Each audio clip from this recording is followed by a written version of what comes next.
வணக்கம் மக்களே, இது ப்ரோமோ உலகம். எல்லாரும் எப்படி இருக்கீங்க?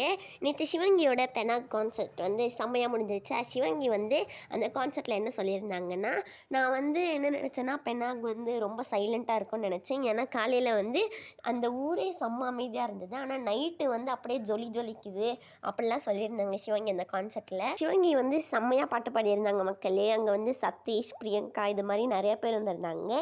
சிவங்கி பார்க்குறதுக்கே வந்து நிறைய பேர் வந்திருந்தாங்க மக்களே. அவங்க எல்லாருமே வந்து சிவங்கியை பார்த்தோன்னே செம்மையாக கத்த ஆரம்பிச்சிட்டாங்க. நேற்று கான்சர்ட்ஸில் வந்து என்னென்ன பாட்டு பாடினாங்கன்னு சொல்லி உங்களுக்கு தெரியும்னா கமெண்ட் செக்ஷனில் சொல்லுங்கள். இது மாதிரி சிவங்கியோட அடுத்த கான்சர்ட் பற்றிலாம் உங்களுக்கு தெரிஞ்சுக்கணுன்னா மறக்காமல் ப்ரோமோ உலகம்க்கு சப்ஸ்கிரைப் பண்ணிக்கோங்க. அப்புறமா ஹர்ஷவர்தன் வந்து இப்போ புதுசாக இன்ஸ்டாவில் என்ன ஷேர் பண்ணியிருக்காங்கன்னா, அவங்க வந்து இளைய நிலாங்கிற பாட்டு தான் இப்போ வந்து கவர் சாங் மாதிரி பண்ணி போட்டிருக்காங்களா. எனக்கு ரொம்ப பிடிச்ச பாட்டு இது, அதுவும் இளையராஜா சாரோட பாட்டு அப்படிலாம் சொல்லி அவங்க வந்து இன்ஸ்டாவில் ஷேர் பண்ணியிருக்காங்க. ரொம்ப நாளாகவே எனக்கு இது பண்ணணுன்னு ஆசை அப்படிலாம் சொல்லியிருக்காங்க. இந்த வீடியோ பிடிச்சிருந்தா மறக்காமல் லைக் பண்ணிவிடுங்க. ப்ரோமோ உலகம் சேனலுக்கு சப்ஸ்கிரைப் பண்ணிவிடுங்க.